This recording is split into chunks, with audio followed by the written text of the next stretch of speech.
Hello guys, welcome to primary TET child psychology and environmental science. আজ আমি তোমাদের পরিবেশের সম্পর্কিত বিভিন্ন আন্দোলন সম্পর্কে আলোচনা করব, যেইগুলি প্রাইমারি টেট এবং সিটেটের জন্য খুব গুরুত্বপূর্ণ। এছাড়াও বিভিন্ন কম্পিটিটিভ এক্সামেও এই ধরনের প্রশ্ন এসে থাকে। দেখো, চিপকো আন্দোলন। চিপকো আন্দোলন হয়েছিল 1973 থেকে 1974 খ্রিস্টাব্দে। এই আন্দোলন হয়েছিল। এটায় সুন্দরলাল বহুগুণা ও চণ্ডীপ্রসাদ ভট্ট মিলে এই চিপকো আন্দোলন করেছিলেন। এটা কোথায় হয়েছিল? দেওরি, গাড়োয়াল জেলা ও উত্তরাখণ্ডের চামোলিতে। তাহলে এটা পড়তেই পারে যে চিপকো আন্দোলন কোথায় হয়েছিল। দেওরি, গাড়োয়াল জেলা আর উত্তরাখণ্ডের চামোলিতে হয়েছিল। আবার এরকমও পড়ে থাকে যে কত খ্রিস্টাব্দে হয়েছিল।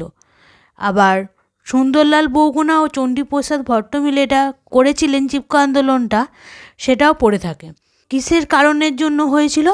ঠিকাদারদের হাত থেকে হিমালয়ের পাদদেশে গাছগুলি বাঁচানো। এরপর আপিক্য আন্দোলন। আপিক্য আন্দোলন কত খ্রিস্টাব্দে হয়েছিল? 1983 খ্রিস্টাব্দে আপিক্য আন্দোলন হয়েছিল। এটা পাণ্ডুরাও হেগড়ে আপিক্য আন্দোলন করেছিলেন। কোথায় হয়েছিল? কর্ণাটকের শীর্ষে অঞ্চলে আপিক্য আন্দোলন হয়েছিল।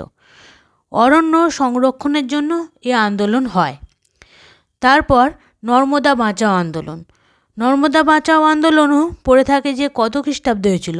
1985 খ্রিস্টাব্দে নর্মদা বাঁচাও আন্দোলন হয়। এটায় মেধা পাটেকর ও বাবা আমতে ও অরুন্ধতী রায় মিলে নর্মদা বাঁচাও আন্দোলন করেছিলেন। এটা হয়েছিল মধ্যপ্রদেশ, গুজরাট ও রাজস্থানে। পরীক্ষায় পড়ে থাকে যে নর্মদা বাঁচাও আন্দোলন কোথায় হয়েছিল? মধ্যপ্রদেশ, গুজরাট ও রাজস্থান তিনটি স্টেট মিলেই নর্মদা বাঁচাও আন্দোলন হয়েছিল। আন্দোলন কেন হয়েছিল? নর্মদা নদীর ওপর একটা বাঁধ তৈরিকে কেন্দ্র করে। সেই বাঁধটার নাম হলো সর্দার সরোবর বাঁধ। তারপর সাইলেন্ট ভ্যালি আন্দোলন। সাইলেন্ট ভ্যালি আন্দোলন হয়েছিল 1973 সালে। তাহলে পরীক্ষায় পড়ে থাকে যে সাইলেন্ট ভ্যালি আন্দোলন কত খ্রিস্টাব্দে হয়েছিল? 1973 খ্রিস্টাব্দে সাইলেন্ট ভ্যালি আন্দোলন হয়েছিল। সাইলেন্ট ভ্যালি আন্দোলন করেছিলেন কবি সুগাতা কুমারী, কেরালা স্বাস্থ্য সাহিত্য পরিষদ মিলে। কোথায় হয়েছিল? সাইলেন্ট ভ্যালি আন্দোলন হয়েছিল কেরালাতে।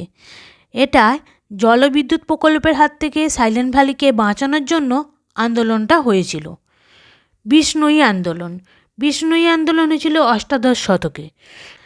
এটায় নেতৃত্ব দিয়েছিলেন অমৃতা দেবী আর বিষ্ণুই সম্প্রদায়।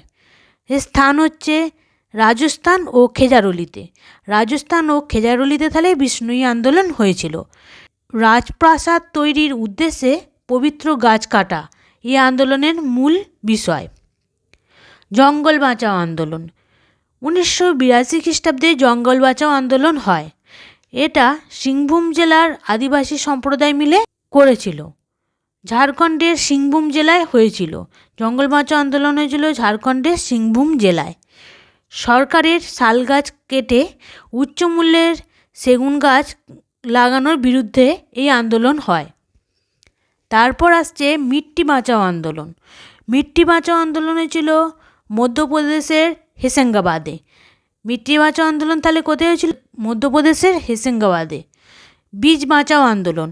বীজ বাঁচাও আন্দোলন হয়েছিল 1980 খ্রিস্টাব্দের শেষের দিকে। বীজ বাঁচাও আন্দোলন হয়। এখানে বিজয় জারধারি এর নেতৃত্ব দিয়েছিলেন। এটা হয় উত্তরাখণ্ডে। উত্তরাখণ্ডে বীজ বাঁচাও আন্দোলনটা হয়। এর আন্দোলনের মূল বিষয় ছিল দেশীয় বীজকে সংরক্ষণ করা। দেশীয় বীজকে সংরক্ষণ করাই হলো বীজ বাঁচাও আন্দোলনের মূল উদ্দেশ্য। বালিয়াপাল আন্দোলন। বালিয়াপাল আন্দোলন হয়েছিল উড়িষ্যার বালেশ্বরে। বালিয়াপাল আন্দোলনের মূল বিষয় হলো ক্ষেপণাস্ত্র ঘাঁটি নির্মাণের প্রতিবাদে। কে নেতৃত্ব দিয়েছিলেন? কত খ্রিস্টাব্দে হয়? এই আন্দোলনের মূল বিষয় কী? সেগুলি প্রাইমারি টেটে, সি টেটে, এমনকি কম্পিটিটিভ এক্সামেও পড়ে থাকে। তোমাদের যদি ভালো লেগে থাকে আমার এই চ্যানেল, তাহলে লাইক অ্যান্ড সাবস্ক্রাইব করে দিও। তাহলে আমি মোটিভেটেড হব